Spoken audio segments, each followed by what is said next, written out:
Selamat hari Jumat, saudaraku terkasih. Sebelum kita beraktivitas, mari kita terlebih dahulu mendengarkan firman Tuhan. Kita berdoa. Damai sejahtera dari Allah Bapa yang melampaui segala akal budi manusia, kiranya memelihara hati dan pikiranmu di dalam Kristus Yesus Tuhan kita. Amin. Firman Tuhan untuk kita renungkan di hari ini diambil dari 2 Korintus pasal 5 ayat 1. Karena kami tahu bahwa jika kemah tempat kediaman kita di bumi ini dibongkar, Allah telah menyediakan suatu tempat kediaman di surga bagi kita. Suatu tempat kediaman yang kekal, yang tidak dibuat oleh tangan manusia. Demikian firman Tuhan. Saudaraku yang terkasih, kemah dalam bahasa Ibrani disebut kohel, di mana kemah itu dipergunakan untuk tinggal sementara waktu di satu tempat sebelum bangsa Israel melanjutkan perjalanan ketika mereka berjalan dari Mesir ke tanah Kanaan. Berangkat dari pengertian kemah itu, ketika kita berbicara tentang tinggal kita sekarang di dunia ini, berarti dari dunia ini kita akan beranjak menuju tempat yang abadi, yaitu tempat yang sudah disediakan Tuhan bagi kita. Dengan demikian Paulus mau mengingatkan bahwa apapun yang kita jalani, yang kita alami di tengah-tengah kehidupan kita di dunia ini, jangan pernah berkeluh kesah. Jangan pernah hilang pengharapan. Jangan pernah hilang sukacita kita.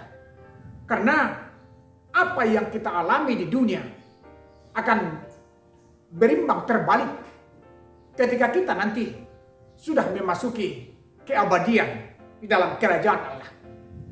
Itulah yang mau diingatkan oleh Rasul Paulus kepada jemaat yang di Korintus.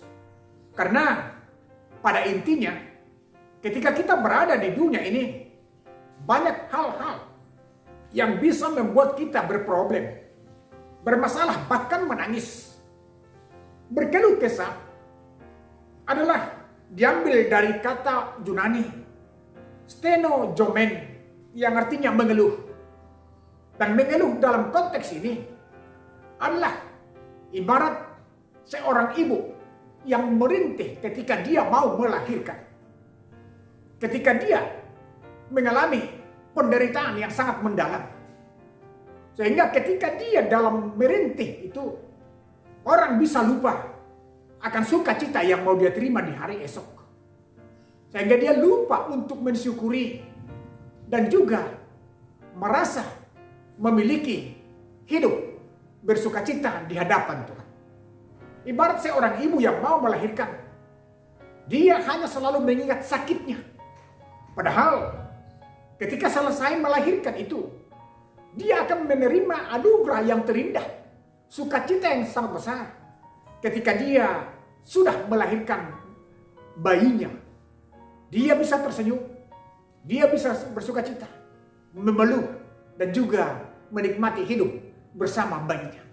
Maka dengan itu Paulus di sini mengingatkan kita, ketika kita masih di dunia ini, jangan pernah mengeluh, jangan pernah berkeluh kesah yang berlebihan.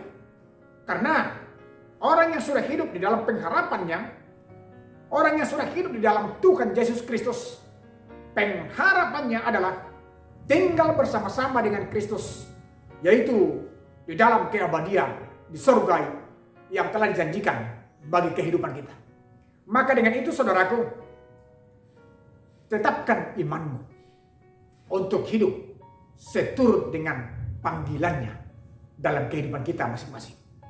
Berbahagialah kita di dunia ini dan nikmatilah sukacita itu. Karena kita akan memperoleh tempat yang lebih baru, yang lebih bersukacita.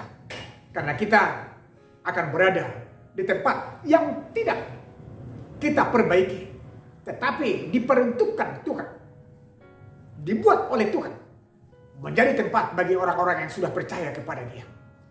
Hiduplah hidup itu saudaraku. Hiduplah dalam pengharapan. Hiduplah dalam iman. Karena Kristus yang menjanjikannya adalah setia untuk membawa kita ke dalam keabadian di kerajaannya kelak. Amin. Kita berdoa. Allah Bapa di surga, dalam Kristus Yesus Tuhan kami, terima kasih Bapa. Karena Engkau adalah Allah yang selalu melindungi dan menyertai kami. Engkau menempatkan kami di dunia ini agar kami menikmati setiap pemberian-Mu dengan sukacita. Bila pun kami berkeluh kesah, jangan hilang pengharapan dan iman kami, bahwa kami akan memiliki surga yang kelak, menjadi tempat tinggal kami bersukacita di hadapan-Mu. Arahkan hidup kami, iman kami, hanya di dalam pengharapan akan kasih-Mu. Dalam Kristus Yesus kami berdoa kepada-Mu. Amin.